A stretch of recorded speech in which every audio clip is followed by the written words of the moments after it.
All right, good morning. We are going to go ahead and get started. We are convening the CSN Presidential Search Committee meeting. Winner, will you please take roll? Chair Brown, Here. Vice Chair Goodman, Here. Regent Breger, Here. Regent Carvalho, Here. Regent Del Carlo.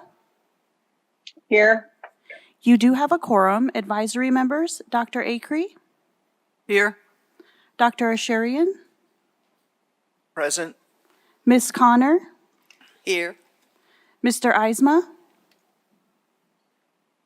Mr. Evans, Here on Zoom.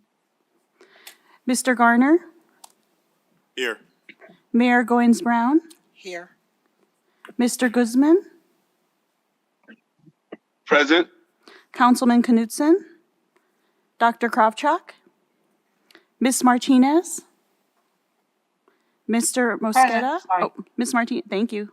Mr. Mosqueda, Ms. Perdue, Here. Present. Mr. Sanchez, Here. Ms. Sherman, Here. Ms. Tartaglia, Ms. Vences Balbaz, Present. Sorry, Mr. Villa, Here. Dr. Weekly. I'm sorry, did someone on Zoom speak? I'm sorry, that was me. Sarah Tartaglia is present on Zoom. Noted, thank you very much. Thank you, Madam Chair. Thank you. Before we begin, we take a moment to recognize that here in Nevada, we stand on the land of the Washishu, Washoe, Numu, Northern Paiute, Niue, Western Shoshone, and Niwu, Southern Paiute. We take a moment to recognize and honor their stewardship that continues today. With this recognition, we state an intention to rightfully include their voice and respect them as the 27 sovereign tribal nations of Nevada. And then we're going to take the Pledge of Allegiance, and Regent, will you lead us in the pledge? I pledge allegiance to the flag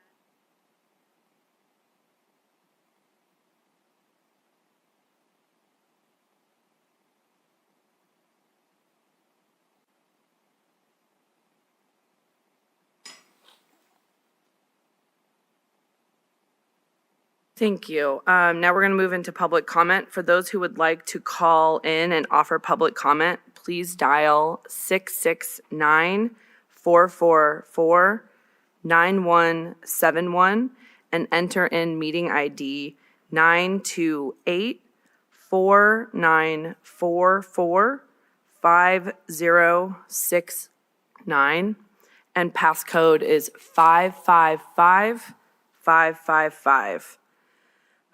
Today's public comment will be limited to 2 minutes per person. Persons making public comment are asked to begin by stating their name for the record and spelling their last name. Is there any public comment here at CSN North Las Vegas campus? Seeing none, SES, is there any public comment on the phone? There are no callers at this time. All right, thank you. All right, agenda item number 2, minutes. The committee will consider approval of the minutes from the September 23rd. Do I have a motion? I'll move to accept the minutes. This Regent, I'll second it. Regent Del Carlo. We have a motion by Regent Carvalho and a second by Regent Del Carlo. All those in favor? Aye. Aye. Aye. Opposed? Abstention? Okay, thank you. Now we're going into agenda item number 3. And before I introduce our folks from Academic Search, I wanted to just give a little bit of a framework for the survey that we sent out. So it was our intention to be as transparent and open and collaborative as possible. The survey actually went out to 102 people, of which 52 filled it out. 25% of the 52 identified as faculty. 1 out of the 3 students that we invited filled it out. 2 from the foundation, 6 regents.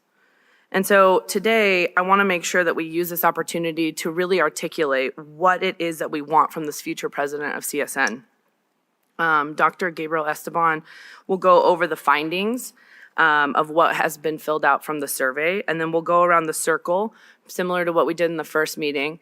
And I really want folks to, if they have additional comments, to make sure that we stress and articulate exactly what we're hoping to see in the profile of the future president. Then we'll ask the regents on the committee, and then I'll ask the regents online, not on the committee.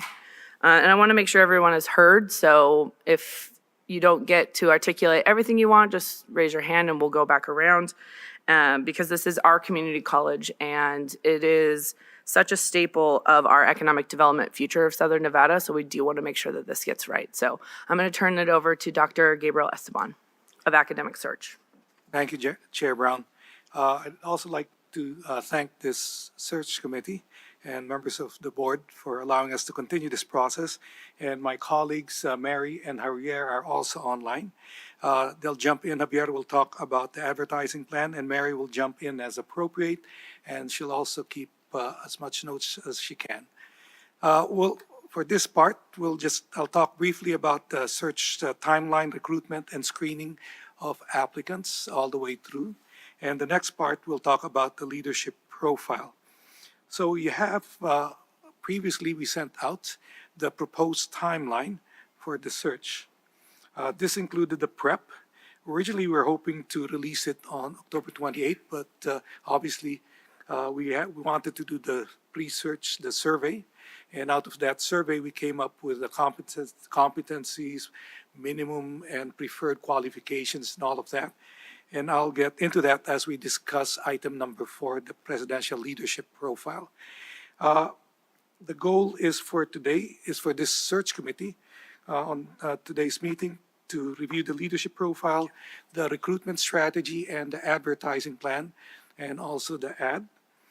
And the goal is to have it up and running by the latest November 25, meaning have it live on our website and all the other outlets we say we want it in by November 25, and obviously the sooner the better, and have it up until January 17th. Keeping in mind that while that seems like a lot of time, you have Thanksgiving and you have the holidays thrown in. And again, I'll remind this group that we're going to find most of the stronger applicants, not all, but quite a few of the stronger applicants are probably going to come in after the holidays. And that's true with almost all the searches we've run, including a few I've run myself. Right now, the plan is tentatively to have Chair Brown access the website on December 16. We don't expect a lot of applications. We expect myself and Mary to be busy. I was chatting with the chair earlier, and I commented to her another search I'm chairing, or I'm leading, is for provost. And the morning it went live, my calendar was booked for the next week and a half.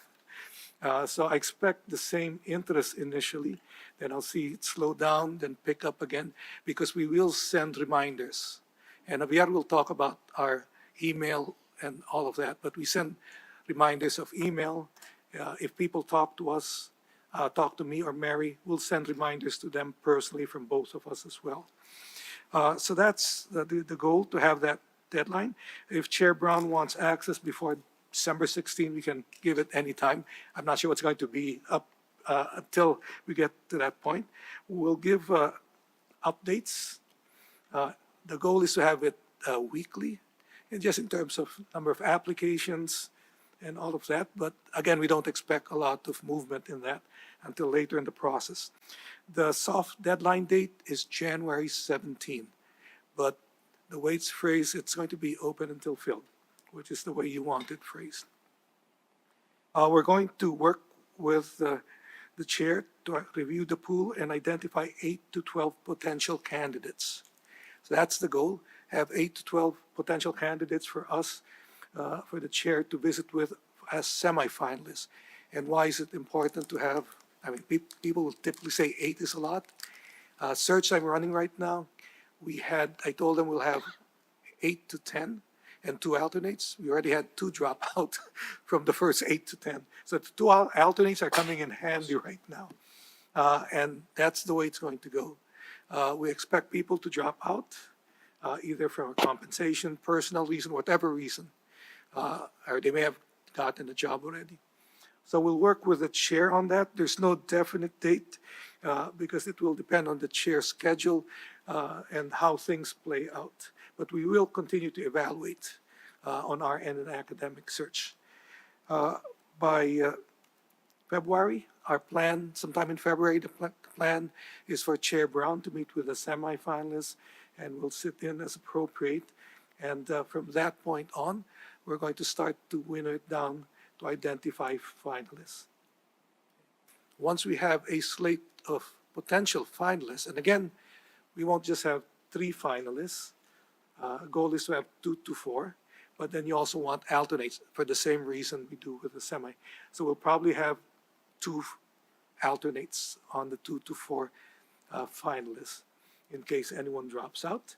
Then we're going to do a deep dive into them. So that will take, with the outside firm we use and with our internal reference check, it's going to take 3-4 weeks probably. Okay. Again, we're going to ask permission to do off-list reference checks. And it's a small academic world. Search I'm involved in, 2 of the searches, 3 of the searches I'm involved in, I actually know some of them, okay? Or I know who they report to just because of, it's a small world. So that's the plan. By March, we're going to move forward, and the plan is to present finalists to the university community on April 8 to 9. And that's going to be at the different campuses. Either myself or both Mary and myself are going to be here to present, and we leave it up to the CSN to decide how you want it handled.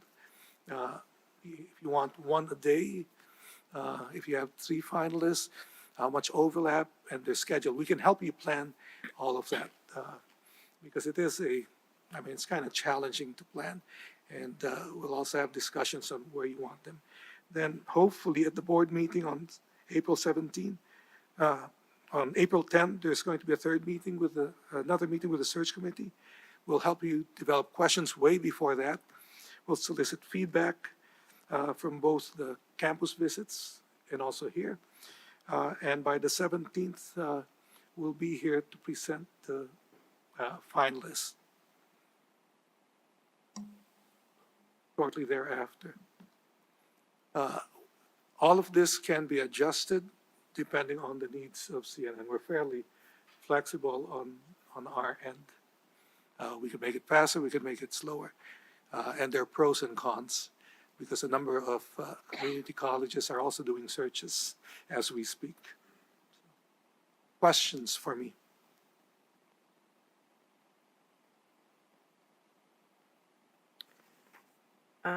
I don't have any questions. This timeline does make sense. I just wanted to make sure that everyone on this committee understood. And I also feel compelled to reiterate that given our sunshine laws, our open meeting law, this process does have to take place as outlined, so we can actually bring the candidates towards the end. But yeah. All right. If I don't see any other comments, then we will go ahead and move into the presidential leadership profile. Dr. Esteban. Thank you. And what we did was a number of things. We looked at the old presidential leadership profile to see how valid that was and so on. So we looked at that. We looked at some other searches we're doing and some other searches around the country. We did a preliminary draft, just internal, just to see how that would play out, which we shared. Then we looked at the survey. So as Chair Brown pointed out, we had 52 respondents. And if you recall the way the survey was structured, it was fairly straightforward, just 3 questions. And the third question was open. I mean, all the questions were open-ended. And my biggest concern at the time was how we're going to analyze all of this.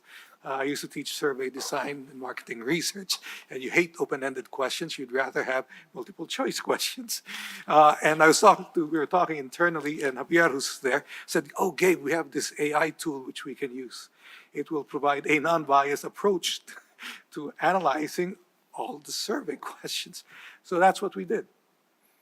So we use AI, especially as it applied, we use it for all questions, just to try and capture, okay, the respondents.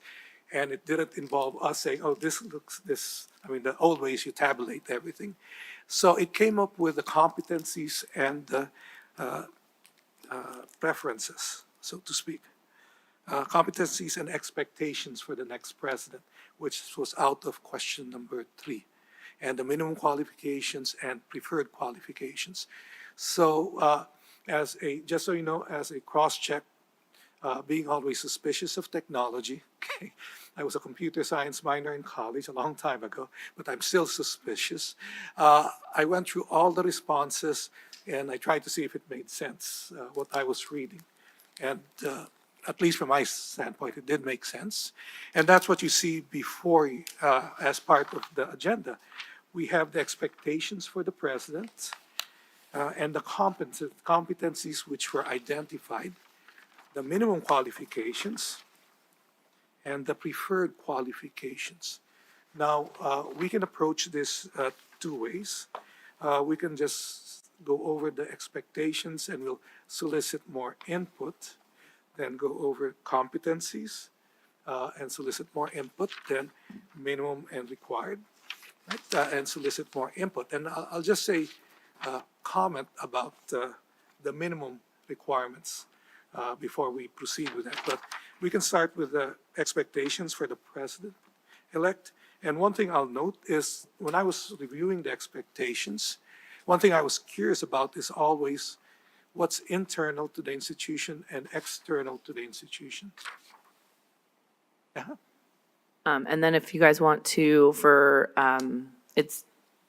the supplemental material is available online, and then folks on the committee received it yesterday around 4:08 p.m. if you want to follow along.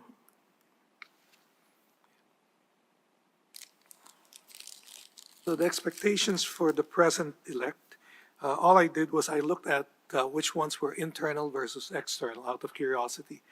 And 9 of the expectations were internal and 5 were external. And competencies, 13 were internal and 2 were external. That doesn't mean that that's going to be divided into percentage of time, but I thought it was interesting just to look at it from that standpoint. So with that, Chair Brown, I'd like to open the floor for any feedback, comments from anyone who's here or anyone from the group. And again, what we're going to do is we're going to say, okay, how does it fit in, or should we eliminate, or does something here make 0 sense, or can we combine? I mean, it's just a matter of how this group wants to proceed. Chair Brown, for the record, would you mind, before we turn it over to them, would you mind this is an aggregation of, were there any major themes? Is there anything that we can glean from this that stood out? And maybe that'll give us a baseline of where we can add on. Yeah, in terms of expectations, some of the things which stood out was the strong focus on student and basically student success. That was a big theme which emerged. The need for continued development of industry ties, having workforce development a large part of who the campus is. The theme of inclusiveness permeated throughout a lot of the things, and how to move the institution forward in an inclusive manner. Obviously, shared governance was something which was a large part, as Chair Brown pointed out. 1/4 of those who responded were identified as a faculty. Continuous improvement, right? And advocacy for the importance of community college education. So those were some of the things.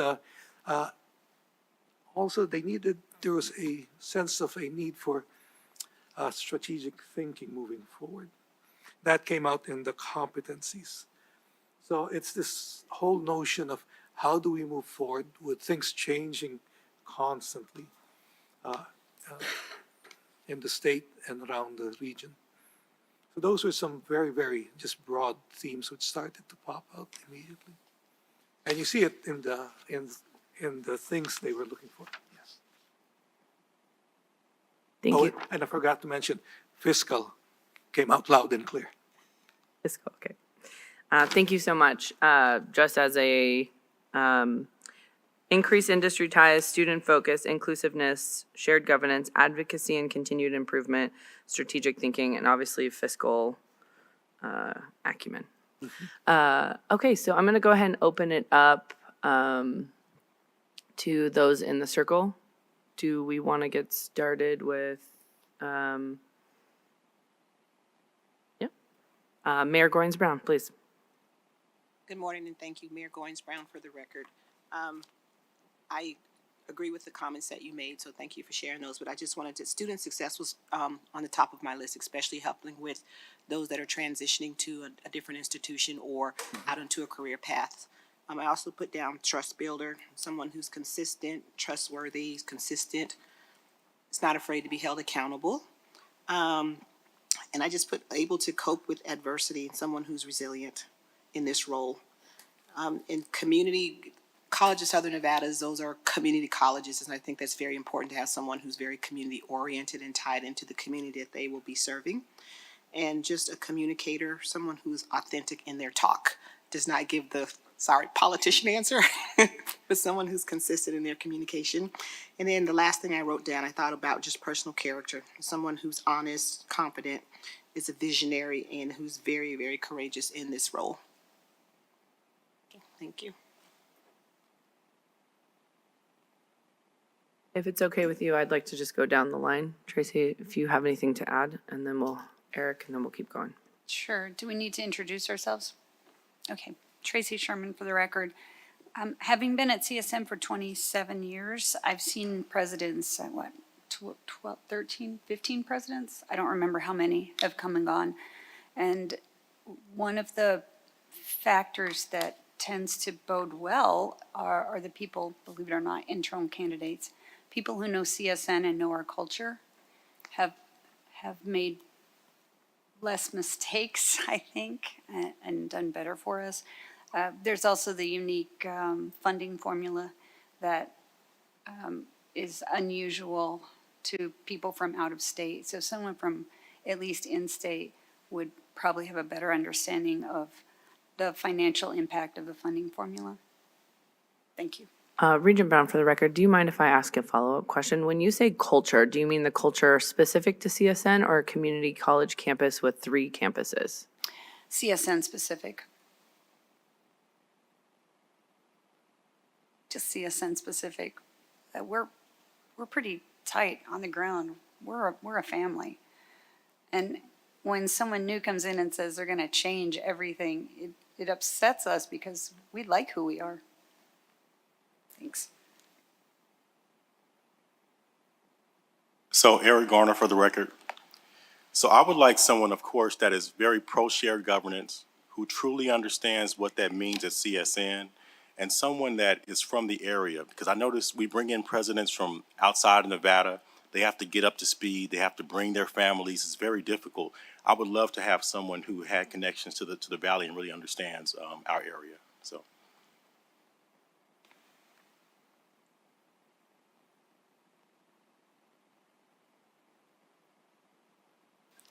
Valerie Connor.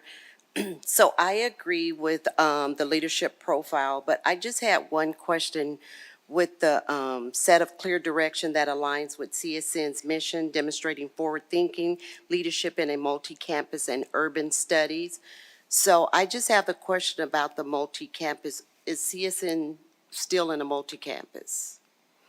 So that was one of my concerns and questions. Also, I think that, as my colleagues shared, that we need someone that's a straight shooter. We also need someone that knows student success, as well as retention, graduation, and we also need to look at our underserved and first generation students, because those are the students that we have the gaps at. So that's what I had to add. Thank you. Patrick Villa for the record.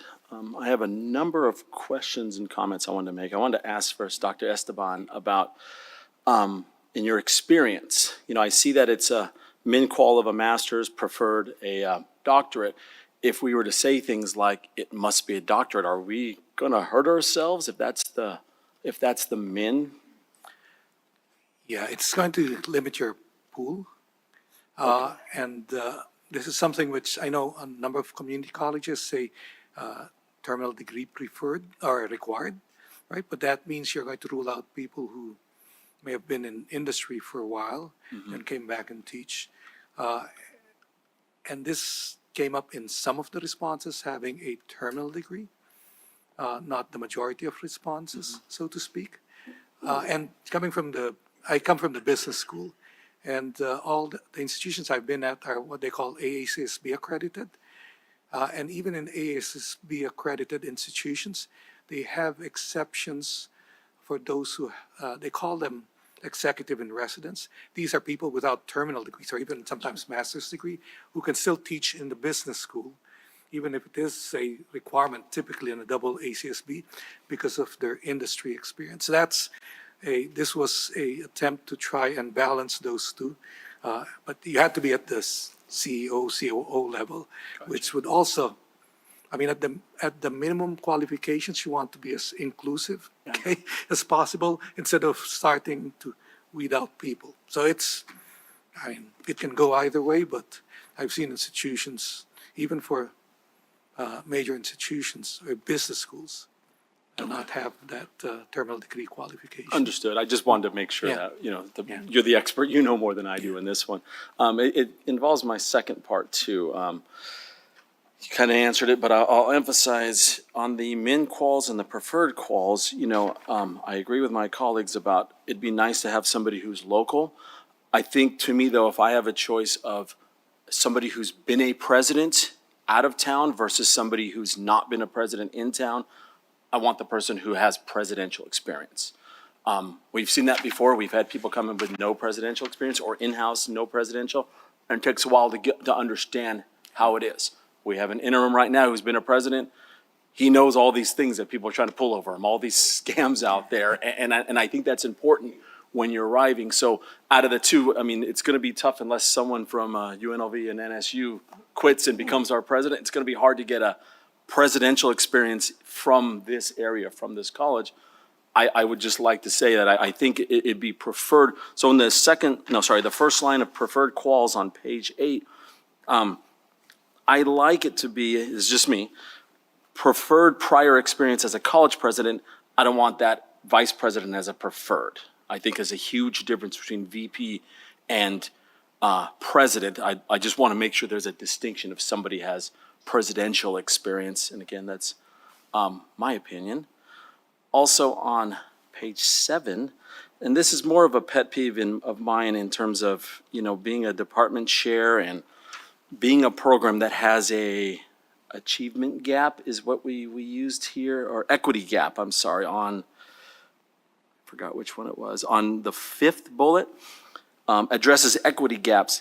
I like that. I hate that phrase being used, even though that is the buzzword that everybody uses in academics, that phrase, because equity gap is when you have one group here, and if you get them together, then the equity gap's gone. That could happen from moving the bottom group up, which we all love, or you can hurt the top group and move them down, and it'll have the same effect. I'd like it more to say something like the people, again, you guys can help me out on this one, but the low group, I want to see them emphasize helping them versus changing the gap. The gap is not enough. It's just one number, one metric. And I'm iffy on that because I've seen people be happy. Like, look, the equity gap has changed. Well, it only changed because the top group is now taking a dive. We didn't do anything good. I want to emphasize working with the groups who are hurting on that one. And then I would love to see something, I know it's kind of in there, but a bullet that has academic focus, and I specifically mean the credit side of the house. We've gone years where the emphasis was the non-credit side of the house, which is important, definitely at a community college, but it hurt our credit side a lot, which then hurt our funding. It hurt our enrollment. It hurt the numbers that matter. I want them both to be good, but the priority has to be the one who pays the bills. It has to be the credit side. So I'd love to see a preference to academics in the credit side. And my very last thing, I'm sorry, on the application materials, page 9, 5 professional references. I love it if we can have one of those be a current faculty member, because I want to hear what a faculty member thinks of their president, not just the 4 VPs, 5 VPs they made VPs, or their buddies. I want to hear someone who's an actual faculty member who's not tied to them, if possible. And I'll stop after all that. Thank you all. Lori Purdue for the record. Without being, I'll say ditto to a lot of what's already been said, but to Mayor Goins-Brown's point of authentic and resilient, I would add on to that a connector and convener. I think it's very important that this person can not only come with an education background, but also an ability and an acumen in the business world so that they can bring people to CSN. I feel like from an outside person's perspective, we often come to CSN versus that person being external facing and convening those resources. So somebody that can speak and execute not only in the education community, but also in the external community. I had one other note. And to Eric's point, somebody that has a long-term commitment to Nevada. I think Nevada is a special place. Tracy, I believe it was, mentioned that she's had multiple presidents, so many that she can't remember how many. And I would love to see that change for somebody to come and really put down their professional roots, not only their family roots, but their professional roots to affect change. And that is all I have. Thank you.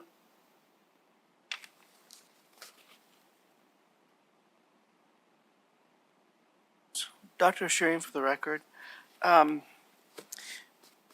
Yeah, I'd like to see somebody who is, knowledgeable about Nevada and would stay here for a long time, but also remember we're probably looking at people at a place in their career where they're probably, there's a little less runway than somebody who's entering as a new faculty member. What I would like is to talk a little bit about the competencies. I want to pick up on Lori's point. Business acumen, just straight out, right? Important. The ability to engage in employee development. I think while we're busy in the business of teaching and helping students, somebody needs to take the reins and help develop and continue to progress the knowledge and the abilities and the skill sets of those who work for the college. There has to be a champion for that. So that's one of the top things for me. Obviously, a position like this, and just put it right out there, conflict management. Somebody who's, and also able to confront employee issues, as opposed to somebody who would kick the can down the road, yes, no, and not make a decision there. So leads to my next point, decisiveness. Somebody who's not hesitant to make choices, to take actions in many managerial situations. There has to be somebody who can say, this is the direction we need to go, and be certain of that, and project that confidence, not through arrogance, but project a knowledge of where we should be going. And so, following that, change management skills. Somebody who can facilitate organizational change. Now, I know Tracy was saying we like to be the same, we like ourselves the way we are, but let's be honest, the world changes rapidly, and we need to just run to try to stay in place, much less try to think of catching up. So part of that change management skills, helping us overcome resistance to change, and I admit, something new comes my way, I'm like, oh, right? It's always, what am I gonna have to do? How am I gonna change? This is gonna be awful. It's not the way we used to do it. And it's good to have somebody who can help you move along. Even in industry, we see the best leaders, best CEOs are the ones who can guide people and help them understand, accept, and adopt new changes. And then the thing that has to be there as well, and I don't know that I quite saw it here, somebody who's a quick study, somebody who can assess the situation, somebody who's able to master new knowledge, new technology, the sort of person who, and I don't really say it jokingly, but you could drop them behind enemy lines with a pocket knife and we'll see them in 3 days. Guyver. That sort of thing. Thank you. Morning, everyone. Janet Vences-Balvis for the record. So I echo a lot of the members here, making sure that the next president is very community-oriented. As someone that has gone through CSN multiple years, I have seen changes in the presidents that have been here at CSN, and it's very important that they understand the various communities that CSN serves, so that's extremely important. And also know the means or the reason behind shared governance. As someone that's struggling with some internal departments, I think it's important that the next president understands that we need shared governance and have student voices at the table. Hence, thank you again for having me here. And also having someone that champions DEI. I know that there's differences in not only the board and also here within the college community, but we need someone that's going to be able to be a champion of DEI, especially in the political climate that we're about to embark in. And I understand that we have, within the minimum requirements, someone that's going to be able to be, have experience of CEO or COO. As someone that's been in the corporate environment in the past, I would like to see someone that's not going to treat the college as a business. And it's very important because we need someone that's going to be knowledgeable on how to not only work through the financial needs of the college, but also treat individuals as people. And I echo Dr. Shurian here, that we have someone that's going to be able to lead and develop faculty and staff, because at the end of the day, that chambers down and echoes down to students. I yield the floor.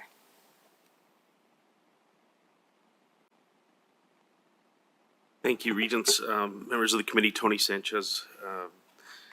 It's an honor to be part of this group. I did fill out the survey, and I think part of the focus, I've been in and around this campus for 50 years, from the days that my mom attended classes here. We lived about 2 blocks from here and did not have childcare, and so I would accompany her to class because that was allowed by the professor.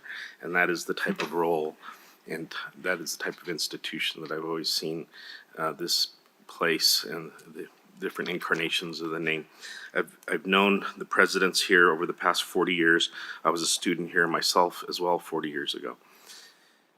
So for me, CSN is a community. It is here to serve the community. The president, who I do not believe should require a terminal degree, whether or not they require a previous presidential experience. I think if you have previous presidential experience, you're probably, odds on you're not going to have been from here, so you're not going to know the community. So if you don't have presidential experience and you do know our community, that's an advantage. If you do know our community and you're not a president, my point is either approach is going to take time in certain aspects, but I put my thumb on the scale when it comes to somebody that knows our community here and somebody that is politically astute. I've had the opportunity to talk to many exiting presidents at NSHE institutions around the state, and a common theme that I have heard from a great many of them is they had no idea how political that this environment is. And I agree with Mayor Goins-Brown. We don't want somebody that sounds like a politician, but political astuteness, understanding the system is a requisite. And that includes knowing how to harness your student body to advocate for you when it's appropriate. being dropped behind enemy lines with a pocket knife or with a pad and a pencil and be dropped off at the legislature. Some would say that that's a similar experience. If you can survive 3 days at either one, that's the type of person that we want. But those are from my personal background. From my employer with NB Energy, and welcome everybody to the NB Energy ballroom. I haven't been here since we dedicated this room, and it looks terrific. But at NB Energy, as a major employer, we're focused on workforce development, and that has been the support that we have provided to CSN and our community colleges around the state, as well as our universities, with a focus on educating our future workforce. And that is what we have done here, and it is my hope that we have somebody very well-versed in workforce development and has that background, because I think that is one of the most important aspects that the next president can have. So thank you. Hello, Jill Acree. I have 4 points, some of which have already been mentioned. In addition to workforce and vocational training, about half of our students are here for transfer purposes, so I do want to also, the academics is important. Want somebody who, to echo Dr. Asherian, decisiveness. You want to get the data, but then you actually have to make a decision. Somebody who is confident, comfortable in his or her skin, not trying to prove anything, okay? They know what they're doing, and again, they take in the information, they engage the community, and then they come down and they make a decision. And one of the confidences is the ability to advocate for CSN, in particular against the universities if needed. Thank you.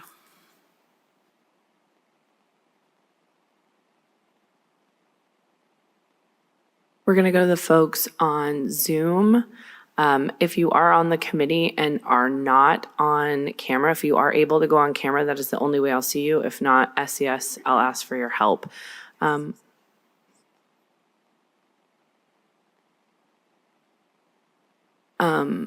All right, so let's go with Ken Evans.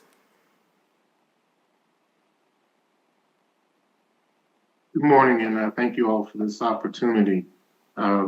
Many of you have already mentioned some of the leadership qualities, plus in addition to that, I did complete my survey and submit it as well. But I do want to take the opportunity on record to highlight some things at this point.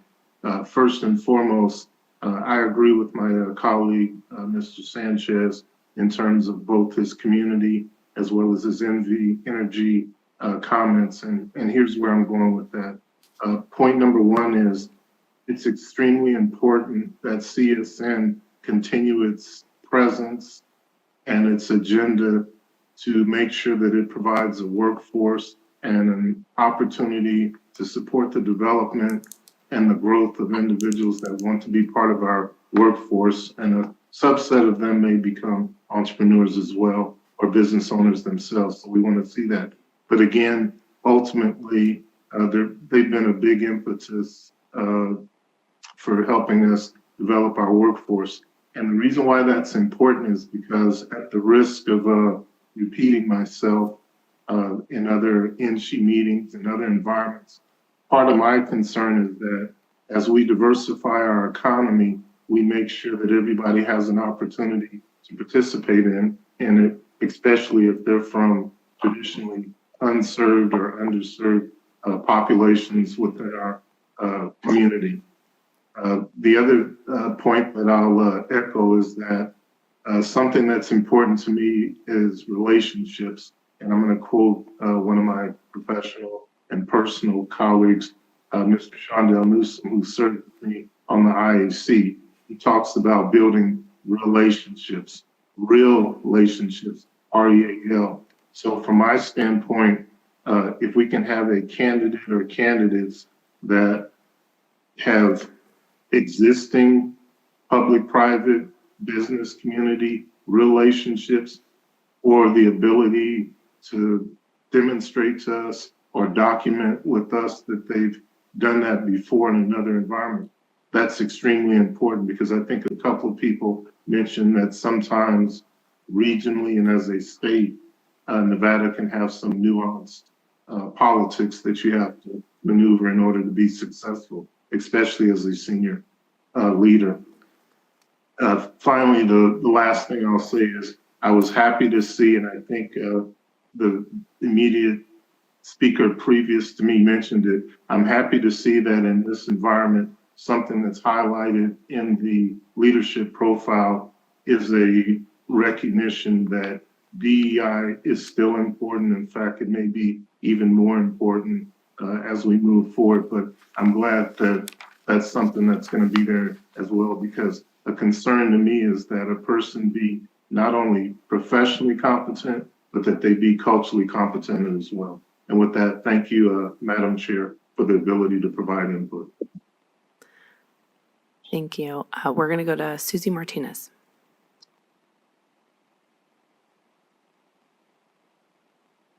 Hi, thank you. I really appreciate everybody's opinion that they've been saying, but I'd have to say also, when I was listening to what Tony Sanchez was saying, I definitely agree upon the political part, because our town is definitely very political and you have to be engaged in that to make their position a success as well.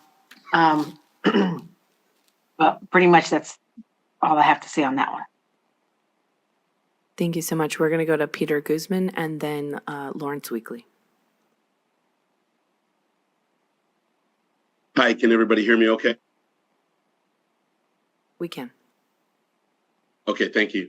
I'd like to say that what I would be looking for, and some of this is my opinion, certainly someone who clearly understands the demographic of CSN, clearly understands the demographic of this community.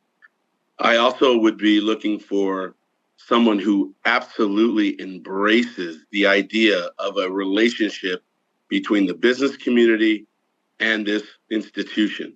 That clearly has to be embraced. It has to be somebody who thinks outside of the box, not somebody who only thinks in the academia world.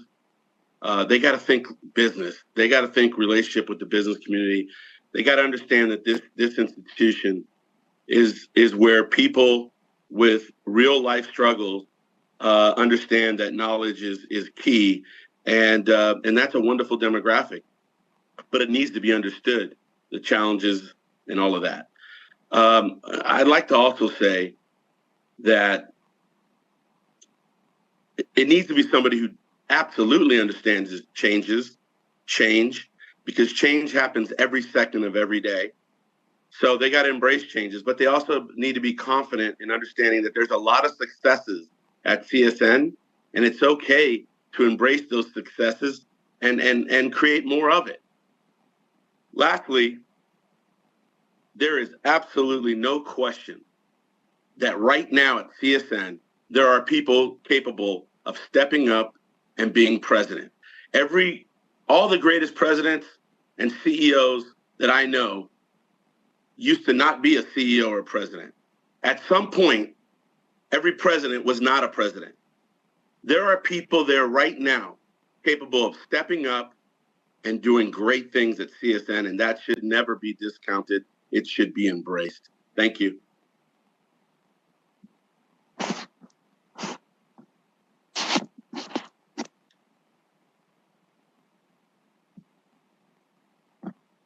Dr. Weekly, if you are able to speak, the floor is yours. Okay, thank you, Madam Chair. I appreciate it, and please excuse me my personal absence. Under the weather, and I didn't want to come sit next to Val Connor sniffing and sneezing all over her. So, first of all, let me just say this. I think that I've heard some really amazing, great things here. CSN is a very special place. And I love a lot of the comments that have been stated this morning, Madam Chair. There are so many of us that's participating in this search committee right now that are so passionate about CSN. especially those of us who are native Nevadans. This institution is so very special to me because coming out of Western High School as a high school graduate, not sure where my life was going to go, this is where it all began for me. And for my life to come full circle, Madam Chair, this is very. I'm so honored, and I want to thank our acting and interim chancellor Patty Charlton for allowing me to be on this committee. I want to see a president that will come in and that's going to be able to really, really fight on behalf of this institution. There are so many great things that's going on our campus. We have some amazing faculty and staff that are doing some great work. Our student body is doing some great work, and many times it just goes unnoticed. It seems to me like we have to go 10 times above the fray to even be on the same level playing field with our tier one institutions, who I also think are doing some really great things. But CSN is so very special, and just really, I want to make sure that we consider having someone also too politically astute.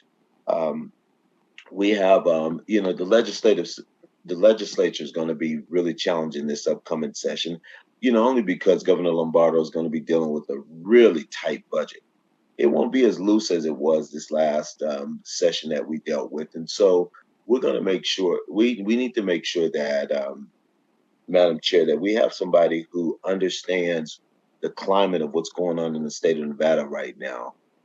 We got to have someone with real boots on the ground that can relationship build and already have relationships. When you guys brought me on to CSN, I was honored, but what helps me is because I have so many great positive relationships.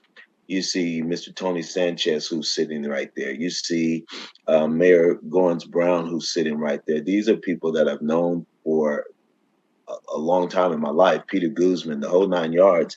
These are people that you can call and they're going to answer. And they're going to, if they don't have the answer right now, they're going to return your phone calls with an answer. I'm just looking for someone real special that will be able to work with the Board of Regents. The Regents are pretty challenging. You guys have your hands full, trying to carry the entire state of Nevada. It's going to need to be somebody that's going to be special, that's going to really need to be able to sit at that table and be able to fight on behalf of this very special institution. And I'm going to, because I got to blow my nose, I'm going to stop right there. Thank you. Thank you so much. Before we go to the Regents on Zoom, are there any other committee members on Zoom not on camera? Oh, Excuse me. Yeah. Yes, Sarah Tartaglia. yeah, Sarah, I'm so sorry. I'm literally looking at you right in front of my face. Sarah, please. No. Well, good morning, everyone, and thank you for the opportunity for being here today, albeit virtually. My name is Sarah Tartaglia. For the record, I'm the Classified Council President here at the College of Southern Nevada. I really appreciate all of the astute comments that have already been made today. So I'm not really bringing anything new to the table, but I did want to reiterate the importance of a candidate who can clearly articulate their vision for CSN for at least the next 6 years. I don't necessarily think the candidate has to be a career academic, as some others have noted, but it is important for them to have experience being decisive, taking into account the opinions of 4 shared governance groups, communicating decisions quickly and eloquently to the full community, experience managing budgets, a close attention to safety, since we are a 3-campus model and we have campuses all across the Southern Nevada area. I think it would be important for a candidate to have a keen eye for growth, innovation, and marketing, as well as a good focus in recruitment. Thank you so much. Thank you. If there are no other committee members on Zoom, then I will turn it over to the regents who are on the committee. We will start with Regent Brager and then go to Regent Del Carlo. Thank you so much for letting me do this on Zoom. I apologize I'm not there in person. Not certain why my video stopped, probably because I'm trying to get to this appointment. Anyway, I really agree with many people that have spoken. And the one thing that I would like to say, I think we need to make sure that someone really understands also that the relationship with CCSD is very important. Our students really need to know, those that think they can't go to college, they need to know that they can, and that we have the viability of CSN that does need to reach out to students that have that hesitation, to know that they have an opportunity to be able to go and enjoy the next part of their education. And I think that's very important. I also agree with Sarah that academia might not have to be the 100% focus. I'm not against that, but I believe that we need to look outside of the norm sometimes and make sure that we have the best fit for our state, for our students, and for support staff. Thank you so much. That came across clear, and I will stay on throughout the meeting. Thank you to the chair. Thank you, Regent Brigger. Regent Del Carlo. Okay. Thank you also for allowing me to be on Zoom, and it's in the evening where I am, but it's great to be here. I think this process is fabulous. I really enjoyed listening to all the stakeholders that are on the advisory committee.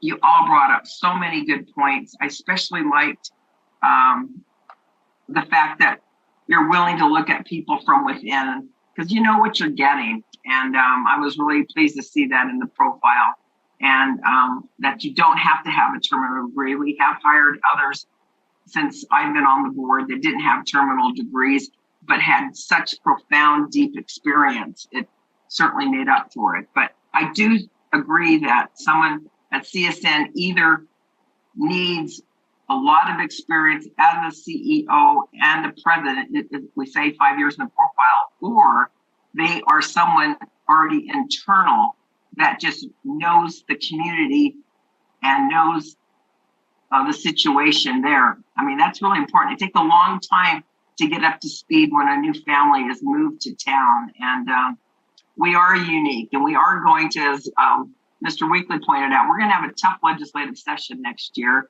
We have a new funding formula it's going to have to be approved.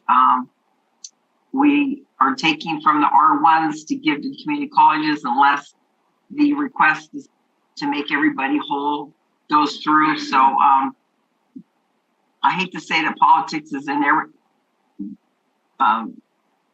it's in everything, no matter what. So you got to be politically astute, no matter who you are. And CSN really does have a very unique mission as the workforce, but then 50% for the academics and the transfer. So I think you've built a really great profile and just add the extra tweaks that some have asked for. And it's going to be really exciting to see who applies for the position. Thank you. Thank you so much, Regent Del Carlo. I'm going to go to the other two regents on the committee, and then I will go to the regents on Zoom. Regent Carvalho, and then Regent Goodman. Thank you, Chair Brown. I grew up about a mile and a half from here and spent a lot of time on this campus itself as a young person, and then as a proud graduate of this institution. And so I feel like it runs through my veins. I know it very well, and I'm a very proud alumna of CSN. So I too want to see the best candidates come forward for this esteemed position. I have grappled with the idea of having somebody who doesn't necessarily have higher education experience as the leader of this institution, just looking quickly at some statistics, it appears to me that the average size of community colleges in the United States is about 5,000. And we have about 30,000 at CSN. I think given that information, it feels to me very important to have somebody who has higher education experience. I would love to see a president of another community college here, or somebody from within CSN already who knows this institution well. But I'm not opposed to somebody from outside academia throwing their ring into this hat, because I think it's very important for us to have a robust candidate pool. But I will say that I think it's very important to highlight the size of this institution, because it is very, very large, and it's complex. It serves a very large area in terms of population, you know, and land size as well. So I think that that's important. One of the first things I thought of when I was reading through the bullet points of the expectations for the president, I've heard before, and I think it's a great quote, is to lead with the most important thing first. And so I thought, is that top bullet point the most important bullet point? And I certainly feel that it is, and I'm not trying to wordsmith. I tend to go down that road, and I apologize for it. But it just sticks out to me that the word students isn't like the first word, or within the first few words, because I think that's why we're all here, is for our students. And I think that first bullet point is very, very important. As a first generation student, I certainly appreciate that. I do wonder if perhaps the second bullet is a better one to start with, but that's just me. And I think they're all equally important. And I will agree with Mr. Villa in that we think it's very important to bridge those achievement gaps. And I like maybe the word achievement or service better than equity in that, because words matter. And while equity is extremely important, we want everybody to succeed and do their best.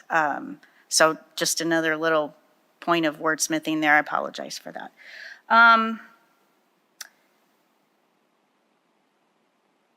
And I think that for the most part, everything has been covered already by everyone else.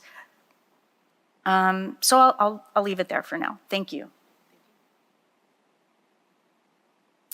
Thank you, Chair. Stephanie Goodman. You know, I'm an advertising person, so I think I have your headline for your ad. Can you go behind enemy lines for 3 days with a pocket knife? Then this is for you. So just saying.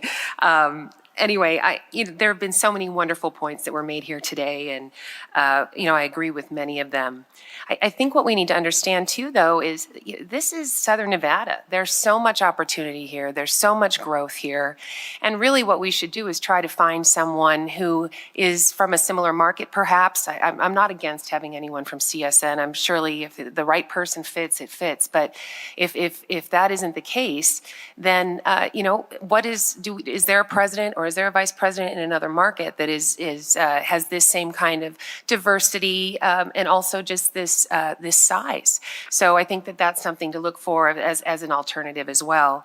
I do think that we need to really kind of focus on, and of course, Regent Brager said something similar to what I was going to say, but I've talked with Dr. Weekly about this at length as well, right when I started out as a regent.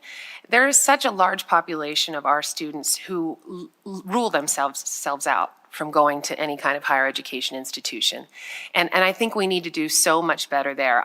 My son has a friend that, you know, I've watched this person does not think that they can go to school, and it's not okay. And this is a brilliant kid, and I know that there are thousands of cases out there like that. And I'd really love to find a president that can, get in there and really create not only those pathways from CSN to the workforce, but also that very important pathway from K-12 to CSN. I think that's just really vital, and I think that's where CSN finds their strength is being able to get in there and say, hey, there is opportunity for you. So I think that those are my main points, but let's not minimize this. This is Southern Nevada. This is Nevada. Like, we are awesome. This community is growing like nobody's business. And it's always really exciting to be able to go into a job, an institution, a career where you can affect change and you can move the needle. And I think that there's a real ability and opportunity here for the right person. So thank you. Thank you. We're going to go back to Regent Del Carlo and then Regent Boylan and then Regent McMichael.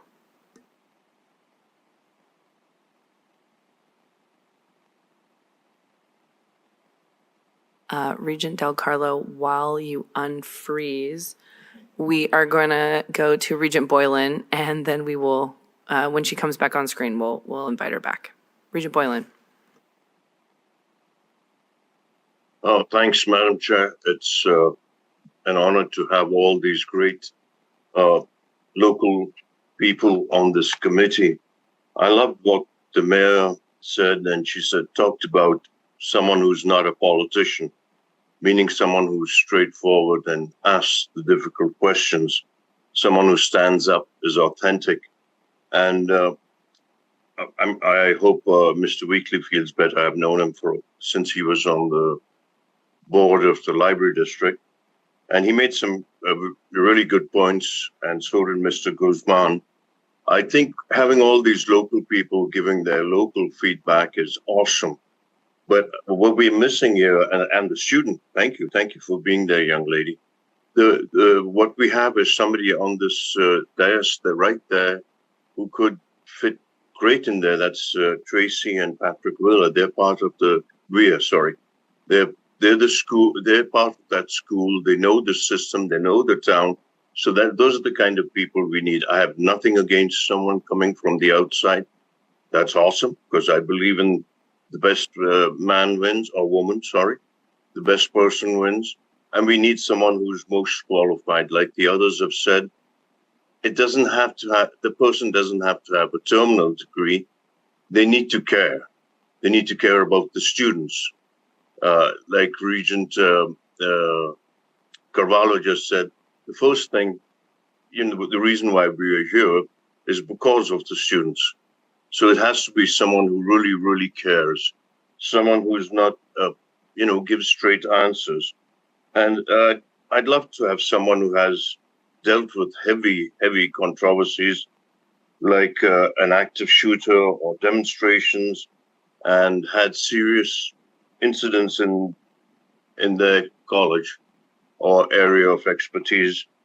The one person in this whole thing that we're missing is asking the chancellor what she, or the next chancellor, because she's present now, would like to have in a candidate, and how she could deal with or work with the candidate. Best qualified as always, and someone who's not afraid to go on. I had one more thing, and I don't want to miss that. And I love that. It's get behind enemy lines with the pocket knife. I like that kind of stuff, and I like that as a lead line by Regent Goodman. Great things are coming out today, but of course, my last thing, Chair, and I appreciate your patience. I won't talk as much as Patrick Villa did, but I'll still talk a wee bit. My last thing is, I would say, save taxpayers' money in some way or the other. Like, we could have saved taxpayers' money here by using our HR department to do all this for us. Nothing against your business there, sir. No, not at all. You're great. I've looked you up. looked up a few things about your business, and I think you're great. But we need someone who's ready to say, hey, let's save the taxpayers' money somewhere across the board. Across the board. Because now we'll have people coming and going and coming and going and paying for them. I'm sure if it was our own businesses, we wouldn't be doing that. Let's take the best cut and save money. So thank you for all the people on this committee. I'm impressed. And like I said, once more, we should get Ms. Tracy and Mr. Patrick to apply for this. I'm going to push them both. I think it's awesome. They know the system. They've been in education. And I think we all know that they're great people to work with. And she makes the best chocolate chip cookies. So she's got my vote. Madam Chair, thank you so much. I appreciate it. Thank you. Regent McMichael. Yes, all I have to say is I'm glad this committee is here, and I'm positive we'll be able to find the right president for this institution. With all of these minds working on this, I can't imagine us not coming up with an individual that is perfectly suited to run this institution. Thank you. Thank you so much. I am going to turn it back over to the folks in the room to see if there's any additional comment. Oh, I'm so sorry. Regent Del Carlo, she told me what she wanted to say, so in my head, she said it. Regent Del Carlo, did you want to tell everyone your second comment? Yes, thank you very much, Chair Brown. I just want to say, if we do hire from within, and I am totally not opposed to that, I've never been opposed to that, that the person, if they've never been a president, they probably wouldn't have been a president. Maybe they have, but especially if they haven't, I really think that person will need an executive coach to get them started off on the right foot. So it's got to be a type of person that isn't a know-it-all already, even though they're getting, say, maybe a promotion, but they've got to be, it's a different set of skill sets. And you really got to get off on the right foot. I know we've tried to use executive coaches in the past, in the 8 years I've been around, and sometimes it doesn't always go over well because the person's ego may be bruised, but I'm just saying, I think it's really an important step. So this is probably one of the most complex jobs we have, especially with the community colleges, with the 3 campuses, and as others have pointed out, the Chair Cavallo did, the amount of students, and this used to have over 40,000 students before COVID. So it is our biggest campus, and there's a future campus down the road at some point too. So, somebody asked the question, are we a multi-campus model? I know we have an acting in there, evaluating on that, and I don't even know the answer myself to that right now. So, but I'm just saying, person's got to be willing, if they have not been a president, to accept the help and guidance of an executive coach, and then certainly report back to the regents to make sure this person really is off on the right foot. Thank you. Thank you so much. Interim Chancellor Charlton. Thank you, Chair Brown. And for the record, Patty Charlton, Interim Chancellor. I just wanted to thank everyone that is participating in this process. Like a couple of the members, either on the board committee or in the community, I too am a long time associated with CSN. I grew up at CSN. I was a student and continued, then came to work and stayed for close to 30 years. So I have to also just say that this college is all things to all people. It is those of us that went here for the purpose of transferring. We would have loved to have stayed to get our bachelor's degrees back then, but that is an option now. It is those that are coming to get their basic education so that they can go through an academic program. It is those that need the workforce, and it is those that just need to come and get a class or two. Everything should start, and I agree with Chair Carvalho, Chair of the Board. Everything starts and stops with students. And this community is a very, very special community. It has high expectations and I would say high needs for CSN.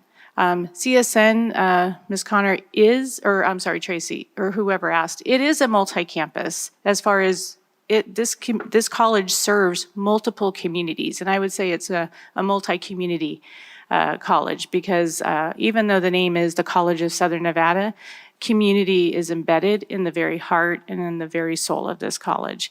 And so I don't envy this group for what you were trying to do. You were finding, I think, a unicorn because this institution is so very special. It is very unique. And I think as the chair of the board said, this is a school that is very large. It is very complex. And so it also, I appreciate what Regent Del Carlo said about even someone that is willing to recognize if they haven't served in a high leadership role is very complicated. Hitting the ground from day one in advocacy against very highly competitive institutions within our state and outside of our state. The competition is no longer just from the universities and the other colleges. It is coming nationally and it is coming globally. And this institution at the peak when many of us were here, was actually well over 55,000. And so this college has all of the perfect makings to get back to that place because those perfect makings are the faculty and the staff that support all of the work that happens. And so thank you for the opportunity. And I'm going to take a moment to allow folks from the audience to also participate please. Hello. Good morning. For the record, Mukund Vaithalingam, Chief Information Officer for the College of Southern Nevada. Thank you, Madam Chair, for allowing us. No, great points, and everybody said a lot of things. It's, for me, the way I'm looking at it is I've been here 15 years, right? So, we always call it, this is my baby, my baby. I think at a point we have to realize the baby's grown up. We got to let it go. So I think that's one of the things I want to say. So the way I'm looking at it is from a presidentship, whereas it's a leadership who understands, we talked about students, who believes on futuristic, taking where the student college to the next level. So we always say it's a one big family, we got a family. I don't think it's family oriented, right? I just want to make sure because we don't give performance evaluation to family members. It's a team. I think the way I'm looking is take this to institutions of futuristic, meet where students are. We talked about AI, not a single day goes without talking about AI. Believe it or not, it's about 97 million jobs required for next 6 years. That is 21% of GDP US. So we want to make sure we have a leader who can take that embrace and move forward, irrespective of academic background. As Guzman said, my brother said, you don't have to be a president to come and be here. Because one, I don't know why he or she will come from another institution to another institution, right? Then they always bring the same baggage and say, this is how I used to do. This is not about a PowerPoint presentation that I did 10 years ago, and I'm going to just keep sharing the same thing over and over again. So we got to change, accept the change. I know everybody said a lot of great things. I just want to make sure it's, thank you. Thank you so much. I'd also like to extend for anybody else in the audience, if they'd like to weigh in, please come to the podium.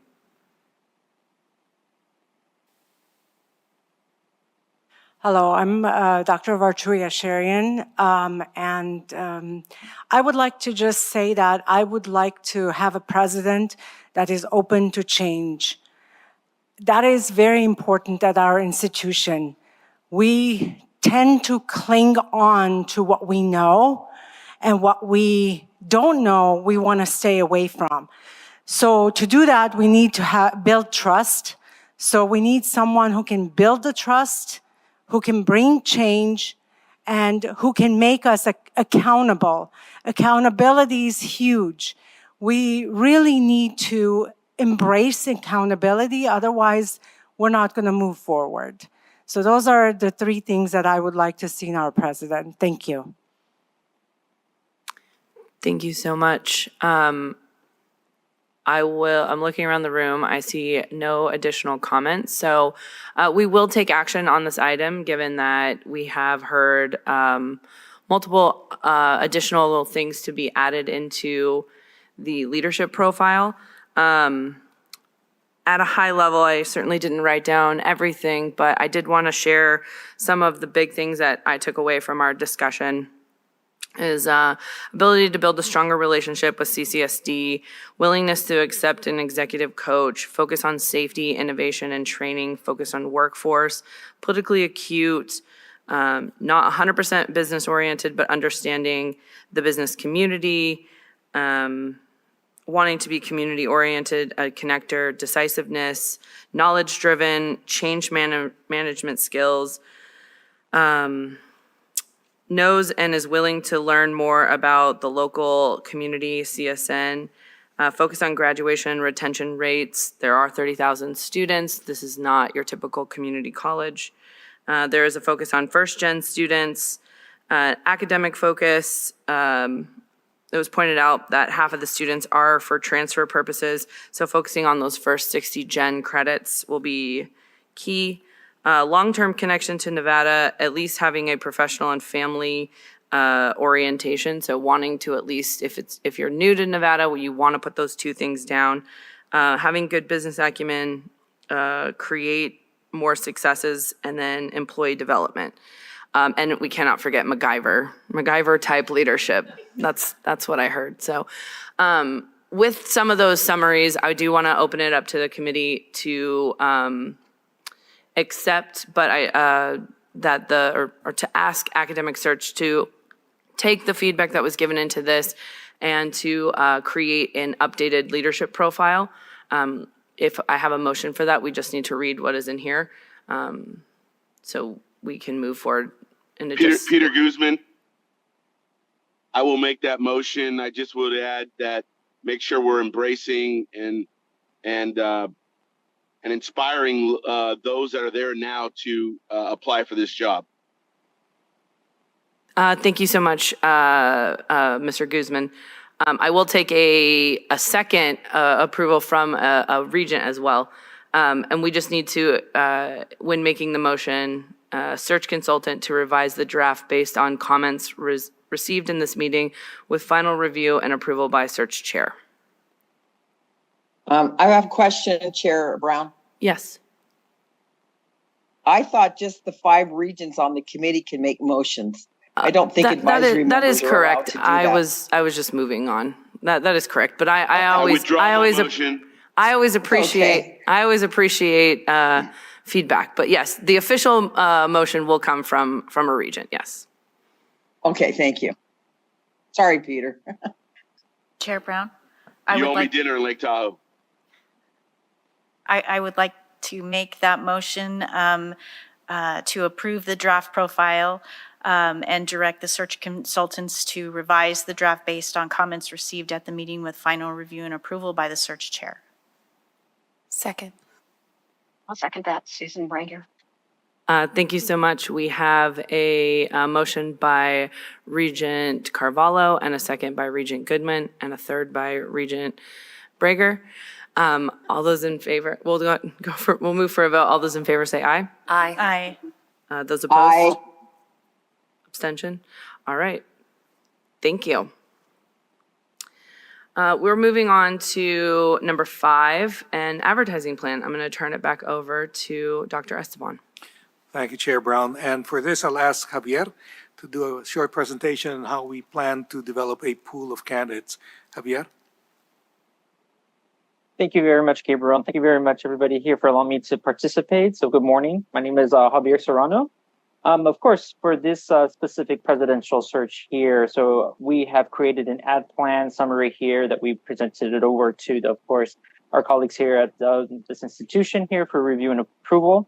The idea of the ad plan really focuses on many of the topic of job boards, specifically for diversity focus. We have higher education and academics, specialized industry, like workforce development that we've been hearing, cultural and community specifics, as well as mission-driven boards, as well as broad professional networks as well.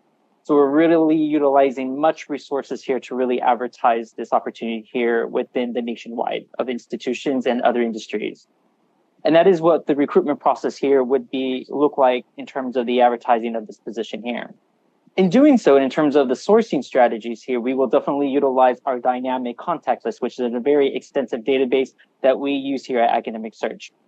In doing so, we will be utilizing many field search keywords, right, from chancellor, presidents, vice presidents here throughout the nation here through a large, extensive database. Two, we will share the advertisement with our current colleagues here at Academic Search who has that network there to share the information, provide nominations as well to really showcase this opportunity here. Three is that direct outreach in terms of email blasts, in terms of sending the information out throughout the nation here to not only track the opportunities of inquiries, nominations, or applications, but specifically to Nevada, which we're definitely hearing here as well. Nevada, your neighboring states as well, and nationwide as well. In doing so, in terms of those email blasts, and what that really entails is weekly email blasts, right? It could be 2 to 3 times weekly to really showcase the opportunity of this search here. And this will go weekly until the end of the last week of the application deadline here. So the overall goal is to really showcase that this is a really great opportunity, and we invite applications, nominations, and inquiries from those that are really interested in this opportunity here. So that would be a summarizations of the not only recruitment and advertisement process, but also a sourcing strategy as well, just to share at this moment. Thank you. Thank you so much. There is a question from Regent Carvalho, but then if anybody from the committee ends up having a question, please just let me know. Thank you, Chair Brown. I really appreciate this list of advertising sources for this search. I think that this is really well done and very in-depth. I did want to ask the search consultants if you considered issues in higher education as one of your advertising areas as well, and if not, if we could talk about why.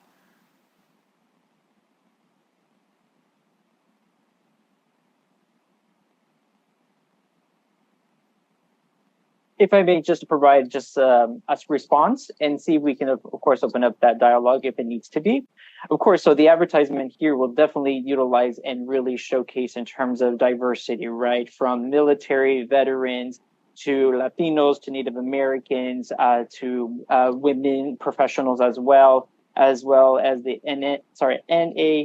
this is a long abbreviation, NAAAP, for example, .org. That gives us just an example here. So we're really utilizing that within, of course, the higher education as well as the professional networks as well. So it's really going into like the two diverse scenarios here of higher ed and as well as workforce development as well to really showcase and share this opportunity.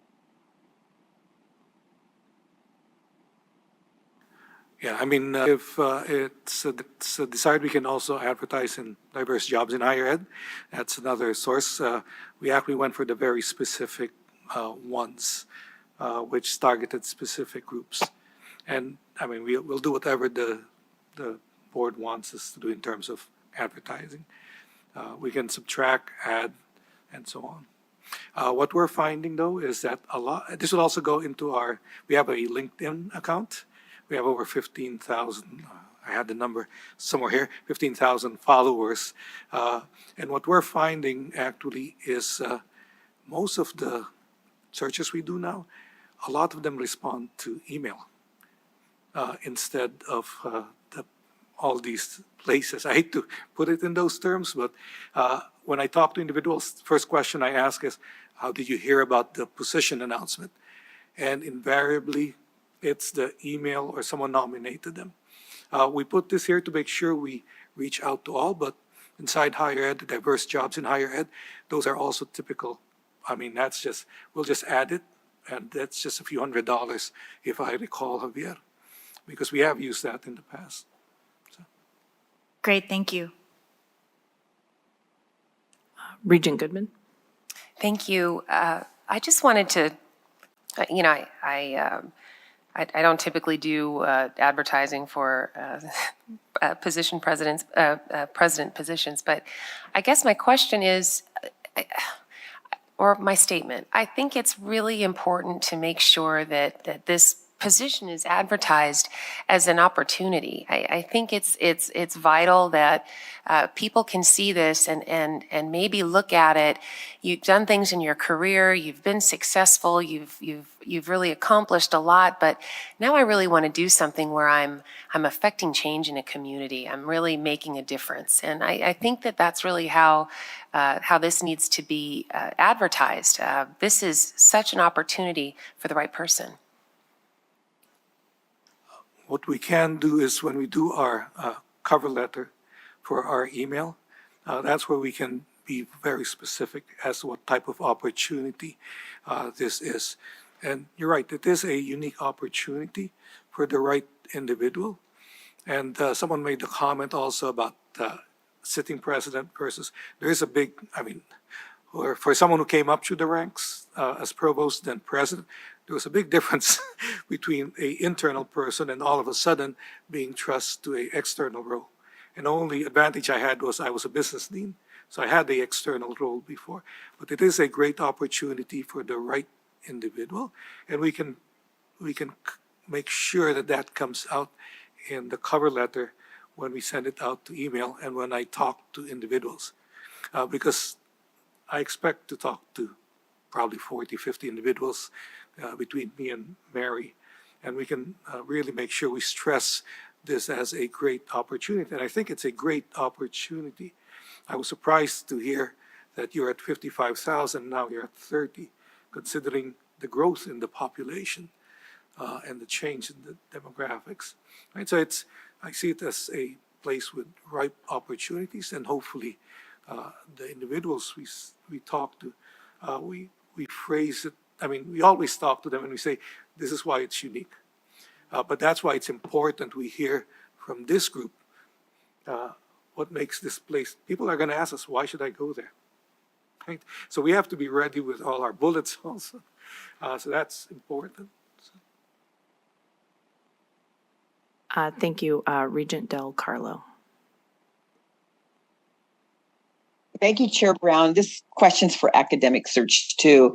And I think it is important that we advertise. That's certainly part of this process. But I'm wondering, from your vantage at academic search, what the percentage of presidents you place are from the actual advertising. So it's a brand new person, or it's actually through your own networks. Because I know using an experienced higher education search firm, you have an extensive network, and you may have a person that absolutely comes to mind that you know that's in X, say, that would be a perfect fit for this. And then you get a hold of them. So I wonder, is it a 50-50 thing?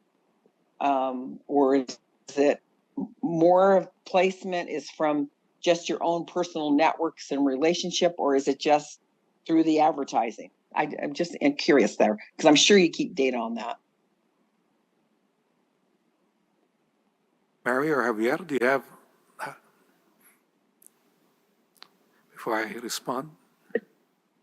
Yeah, this is Mary Kennard. It's been my experience that about 75% of my searches come from people that I have known or know of, or one person in between us who knows, and less so from just the blast advertising. So it's a lot of cultivation. I also look for people who are not necessarily looking for a new job, but who would be fabulous. I appreciate that response, and thank you. And my comment was going to be, it's when I heard we had this contract, I immediately reached out to some colleagues I know in the community college system and said, you know what, this is going to be happening. Would you be interested? And the best person I thought for the job just took a higher up job. So she said, but she would help me find someone else in her network. So it's, as Mary points out, it's just the networks you have. And as Mary also points out, a lot of times the best people to get are people not looking. Okay, I switched jobs when I was not looking. And it was because of a Yes, search thank firm. you for that. So, Yes, that's what I thought you would say too. I know one of our presidents, that's how she came to us, a president at Nevada State University. Thank you. Okay, I do want to open it up to committee members. Oh, I'm so sorry. Regent Brager, please. Just very quickly, because I'm going to have to hang up for a few minutes. I really agree with Regent Goodman in regards to the marketing being very open to not only important, but there are within our state that may not be academia, as we've been saying, very cautious on how we market to make sure the next, next millennium, quite frankly, to where students are going to know that they have a place that they can go to school and that they are desired and wanted. So thank you so much for that. Thank you, Regent Brager. I do want to open, yes, please, Eric. Okay, Eric Garner for the record. To Dr. Esteban's point, as a CSN graduate, I can attest that this place truly creates opportunities and changes lives. That used to be over the door at the North Las Vegas campus, and many of us here who are alum and alumnus know that that's true. So I'd like any president or potential president to understand that and understand the impact this has had on people's lives here in the Valley.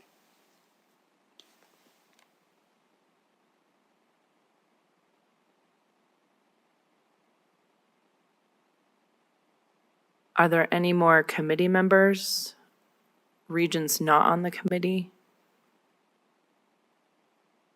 Okay.